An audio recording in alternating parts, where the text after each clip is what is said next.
This is Utah Tech basketball and the John Judkins Coaches Show. And hi there once again, everybody. Welcome to the John Judkins Coaches Show. Rod Zundel and the Utah Tech head basketball coach, John Judkins. Trailblazers had two games, one in Seattle on Thursday last week and one at home against Grand Canyon. Now you get ready for only one game this week, Coach. Stephen F. Austin coming into Burns Arena Thursday night, 7 o'clock. And before we talk about next week's games, one game at home. So you get to spend a whole week here in St. George. That probably hasn't happened since last year. Yeah, it feels like kind of a football season, how you get prepared for one game. No, it'll be nice to have that, especially this time of the year, because the whole year, even since November, we've always had 2 games a week. Yeah. And so it's going to be different, but I like it, especially we're home. Got some time to be home and to work on things. School just started up. First week of school, so it's kind of nice to have that. That's one positive part about our schedule, other than traveling from Seattle on Thursday or Friday morning to come back and play Grand Canyon, who played SUU on Thursday, which doesn't seem fair to me. They travel 50 miles, and we have to travel across the world. But so yeah, we're ready for that. We're excited for that. We got to get everybody healthy and strong. I thought we had a great week. We didn't win, but we got better. We got binged up a little bit, but I love how our guys are fighting right now. Yeah. So you dropped 2 WAC games as you got back into full schedule in the WAC conference. You're 2-2 in the Western Athletic Conference. 4-0 is leading it, so still you've got a chance to make some moves, especially this week because Stephen F. Austin comes into town. They're 3-1, only a game in front of you. Yeah, and the one game they won in overtime was a close one, so we probably are pretty close the same. Our schedule's been tough.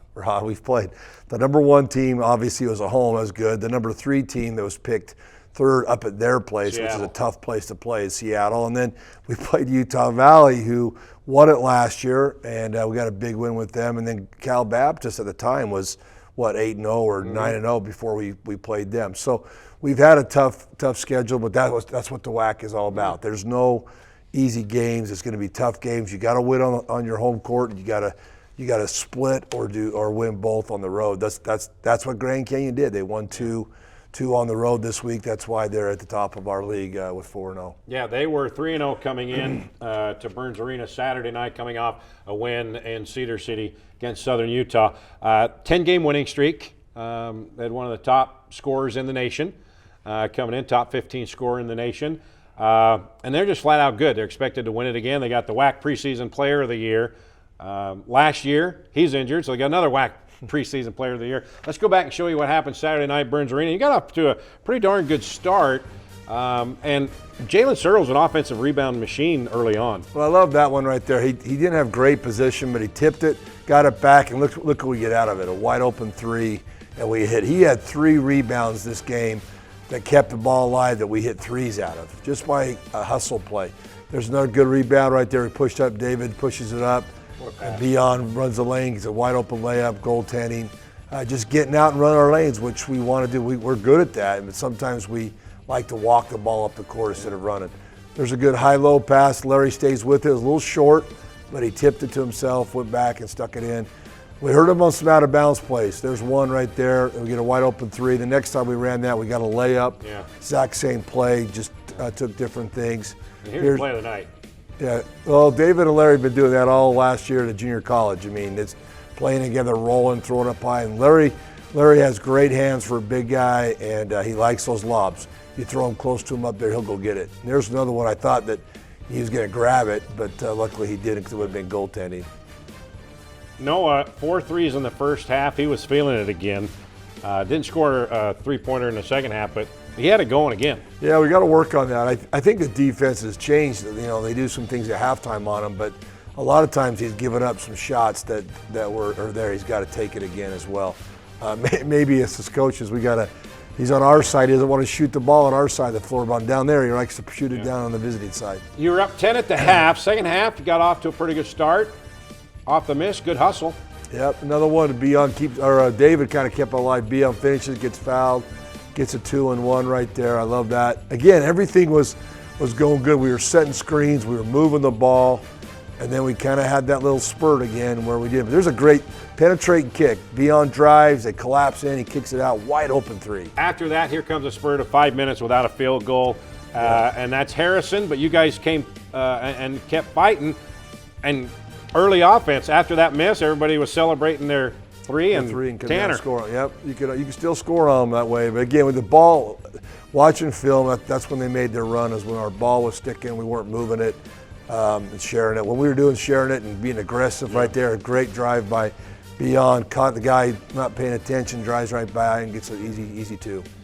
6 points in the final 4 minutes, just couldn't get it done. You end up losing to Grand Canyon by 10.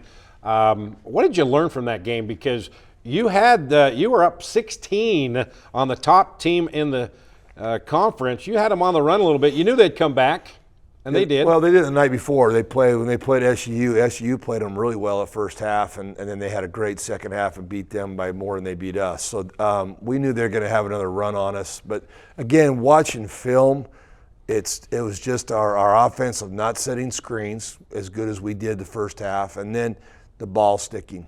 When the ball's sticking, we're not moving it, we're holding it too long, the defense can get there. And then defensively, I thought we did some really good things defensively. We out-rebound them, which was a huge key for us. That was one thing I was really happy with our guys did. We really focused on that part of it.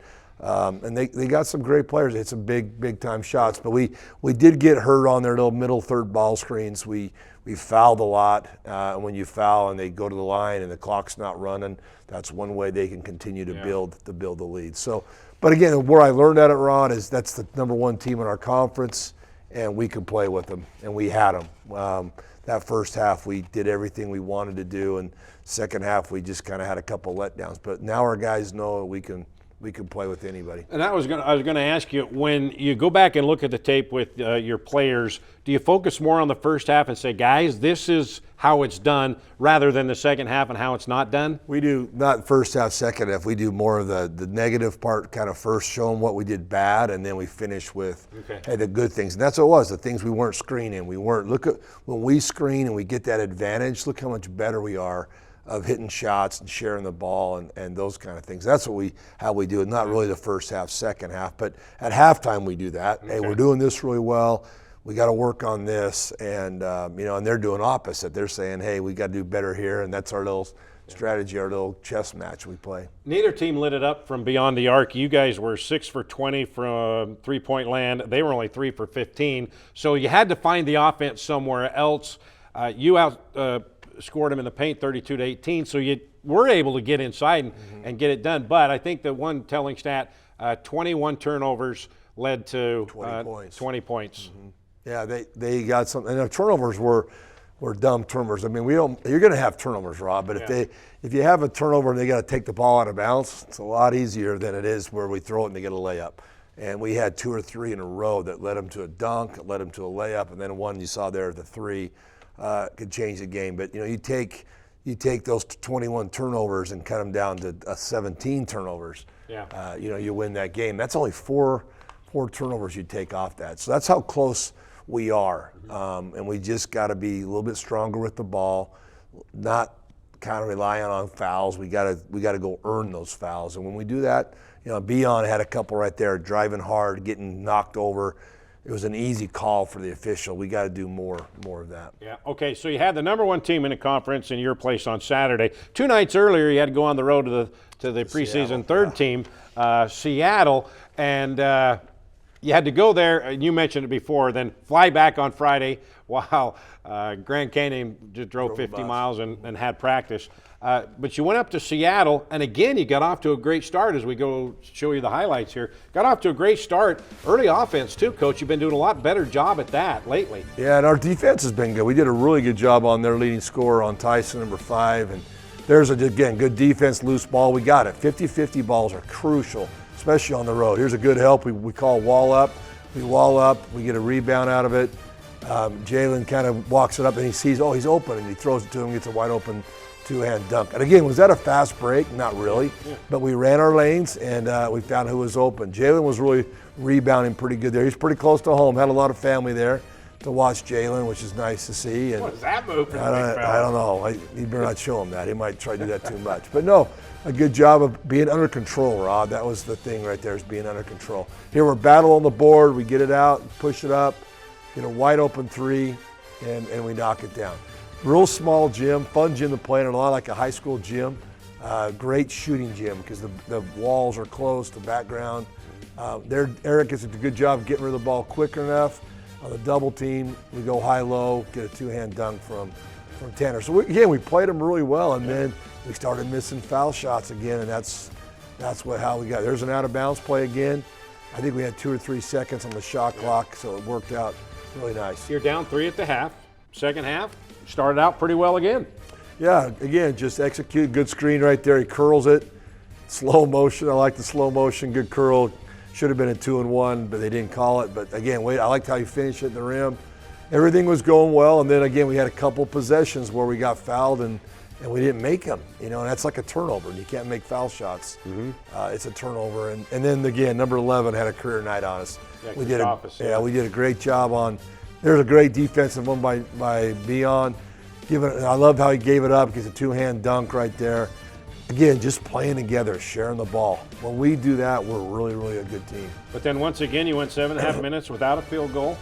Yep. During that stretch. Again, a lot of that is the foul shots. When it was it was a winnable game. Yeah. With about 7 or 8 minutes left. Yeah, when you go up there and miss 2 foul shots 3 or 4 times down, and it just eats you apart. And they're too good of a team to do that too.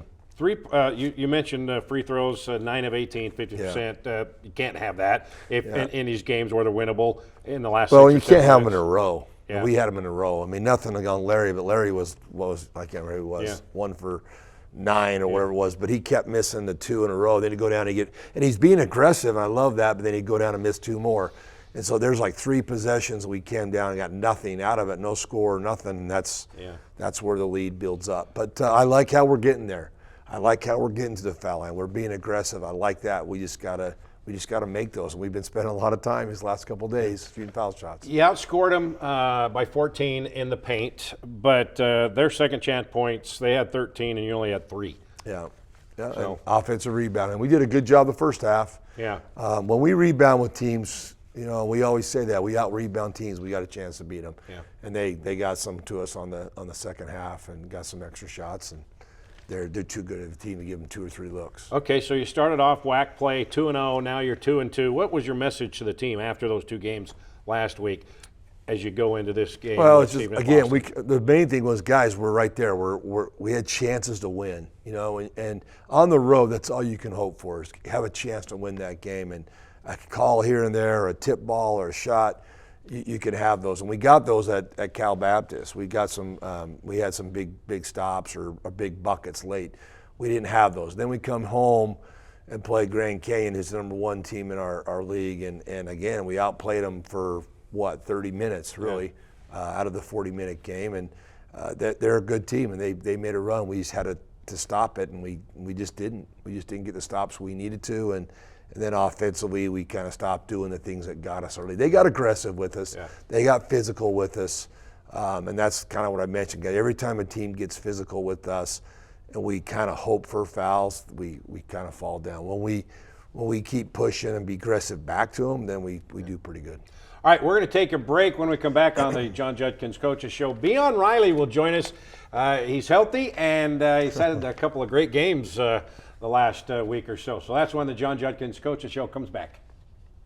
He's on the 30-yard line, the 20, the 10. You wouldn't want an incomplete football game. So why use a website with incomplete listings of Southern Utah properties?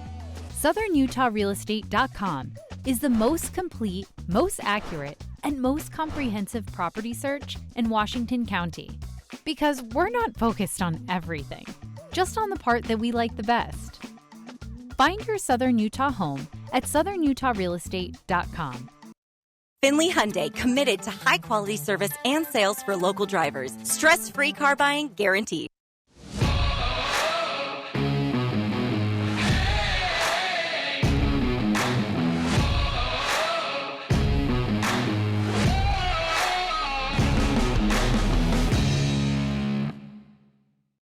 Got a project at work or around the house? Well, think Bucks Ace Hardware. Think Bucks for all the top brands like DeWalt, Milwaukee, and Stihl. Plus, Bucks has the best sporting goods department. You've got to see their gun department. It's stocked with a great selection of guns and ammo and accessories. 2 locations at the Dino Crossing in St. George or State Street in Hurricane.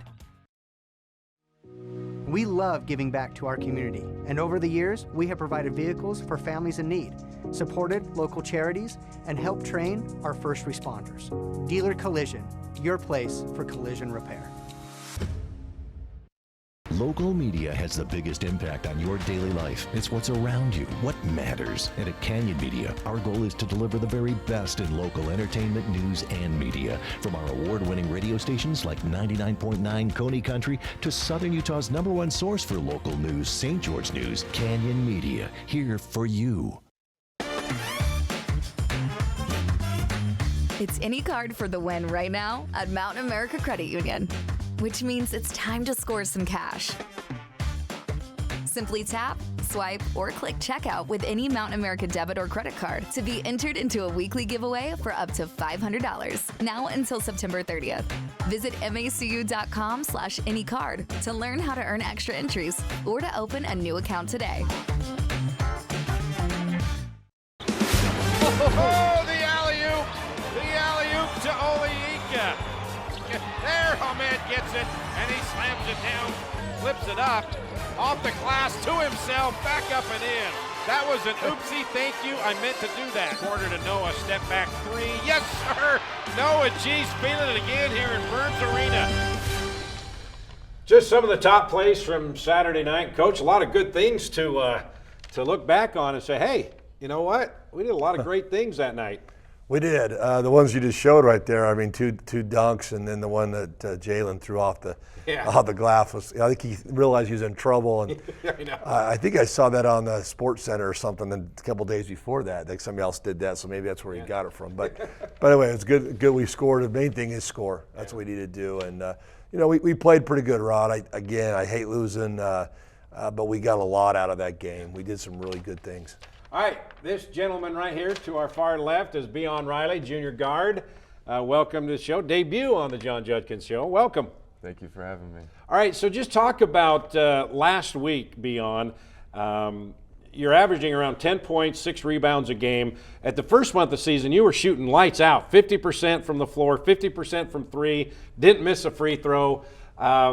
So talk about your game and what you want the Trailblazer Nation to know about what you can do and what you're going to do the rest of the way. Yeah, I would say I'm a pretty versatile player. I think when the games are more physical, I think I thrive a little bit more. But in terms of just who I am as a player, I just want to do everything I can to make the team win and put us in the best position to be successful. Yeah, just talking about being physical and all that, just the last couple of games, was it in Seattle, I think, that you busted your tail down to the other end when they were on a fast break and a hard foul and made him earn it? That was Seattle, right? I mean, you know, nothing easy. Yeah. And that was one of the more physical plays, legal and clean, but the more physical plays I've seen all year from anyone on the team. Do you take that upon yourself? Because you're a big guard. I mean, you're a big, solid dude. Do you take that up on yourself? Okay, I got to get more physical, and I got to kind of, lay down the law a little bit.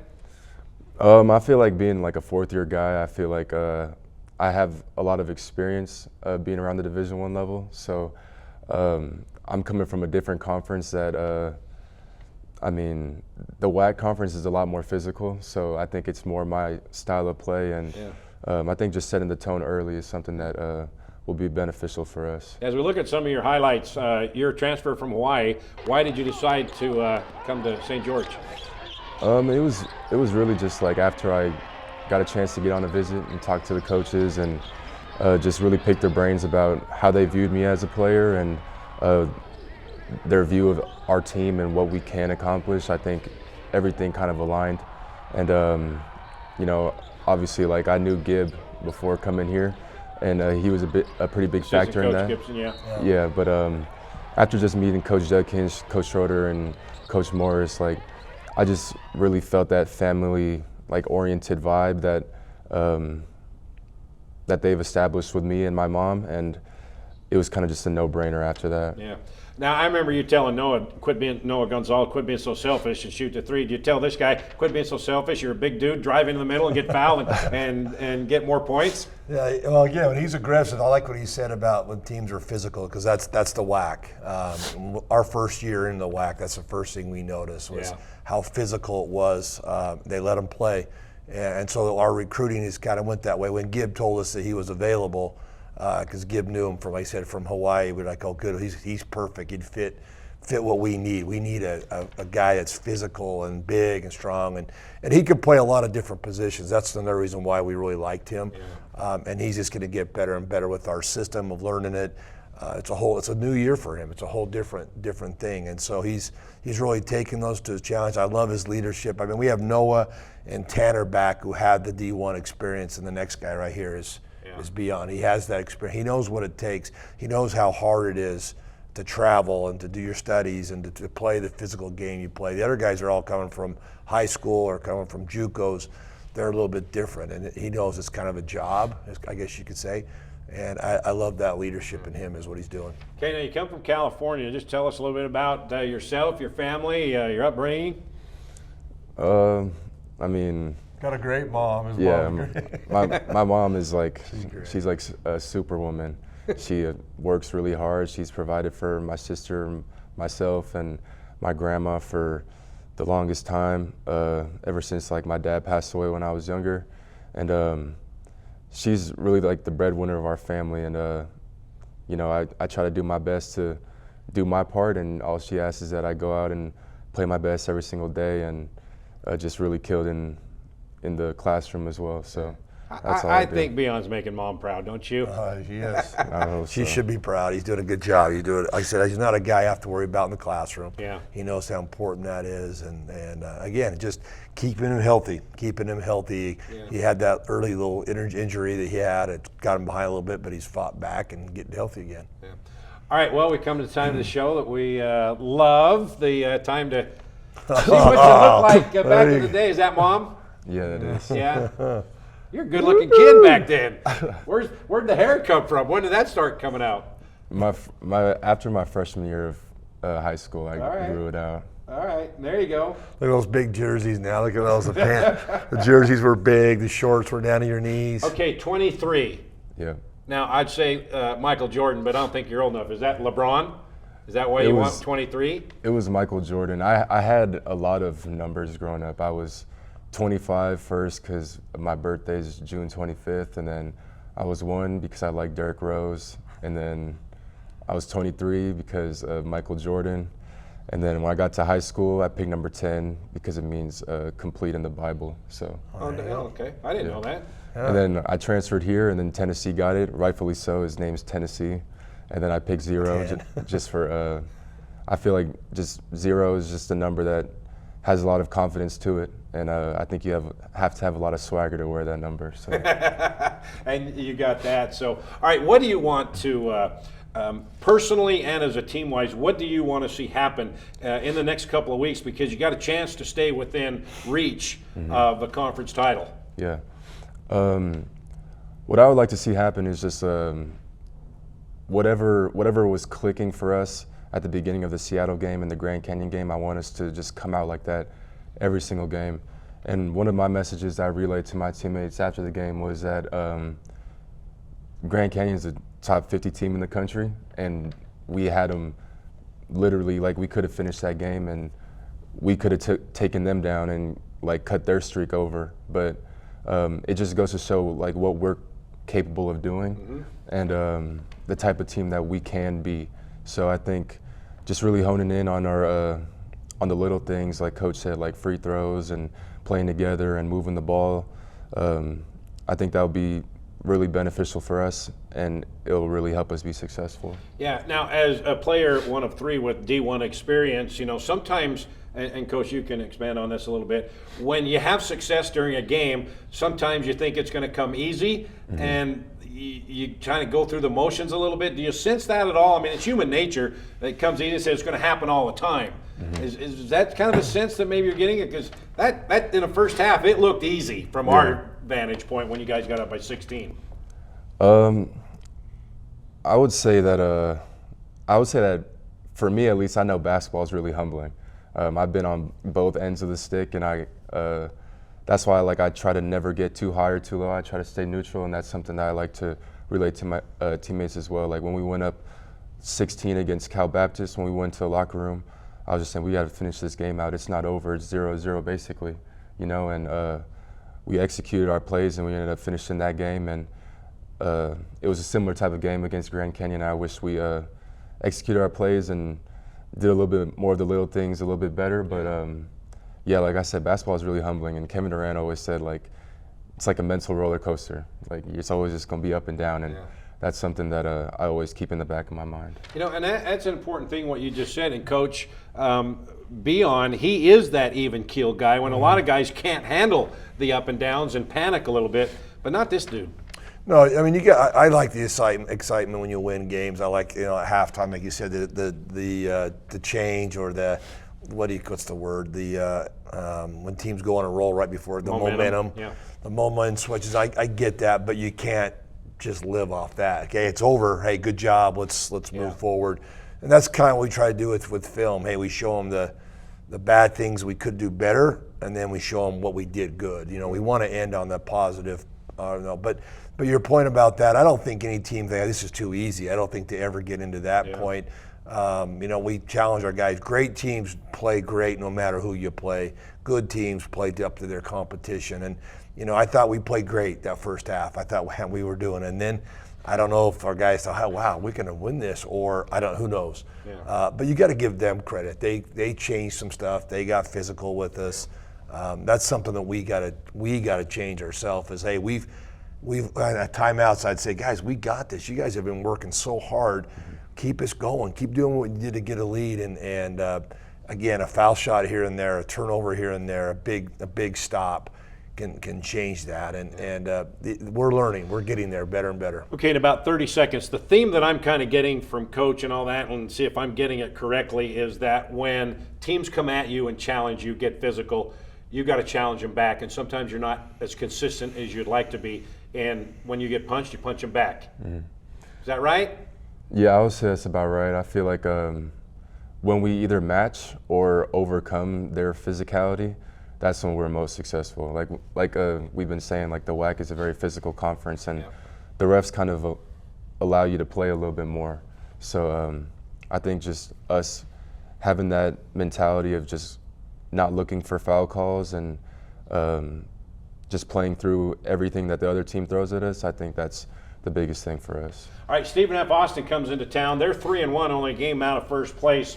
And we're going to show you a highlight here. You're going to recognize this guy from the last couple of years here at Utah Tech. Frank Stain, transfer portal to Stephen F. Austin. He's coming back home, Coach. Good to see him until the game starts. Yeah, I don't know if you really recognize. He's wearing a headband. He's got a floppy hair. I don't know about that. But, yeah, they didn't do cutaways at these games. Yeah, so there you go. But no, he's playing well for him. He didn't play a lot early in the year, and now he's starting for him. And we wish him the best when he decided to transfer. He graduated here, which is the main thing, and he wanted to go try something different and try to go get some NLI money, and that's what he decided to do. So, yeah, I always cheer him on, only when he's not playing us. I hope he has a good year, but not against us. And so our guys are ready. They're going to be ready for him. That little thing's going to be interesting what happens there, but he's a good guy, a good friend, and wish him the best, just not on Thursday night. And you made a key word right there, graduated. Yeah. Yeah, and we lost, Isaiah Pope's another one we lost of graduation, and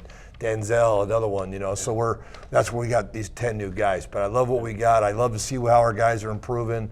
I challenge them every day to get better every single day. If we can get better every day, at the end, who knows what's going to happen with us. Frank's averaging 19 minutes a game, 8 points, 2 rebounds, so it'll be good to see him and see him get a loss on this court. I love it. All right, quickly, in 20 seconds, what are you majoring in when basketball has to end? What do you want to do when you have to grow up? I'm a business management major, and hopefully I could take what I learned and open up like a gym, kind of like a Mamba Academy type of gym. Yeah. And host tournaments and ultimately just give back to the youth and give back to the youth of what I received when I was younger. And you want to do that back in Chula Vista area at home? That's where your home is, right? Yeah, wherever I reside, really. But Chula Vista would probably be the pinpoint, yeah. All right, Beon Riley, pleasure to have you here. Thank you. Look forward to seeing what you do on Thursday, Coach. Thank you. Game time, 7 o'clock Thursday night, Burns Arena. Should be a pretty good crowd. Students are back in town. Pre-game at 6:45 on Trailblazer Sports Vision and the Fan Sports Radio, and tip-off at 7 o'clock. See you Thursday night. Good night.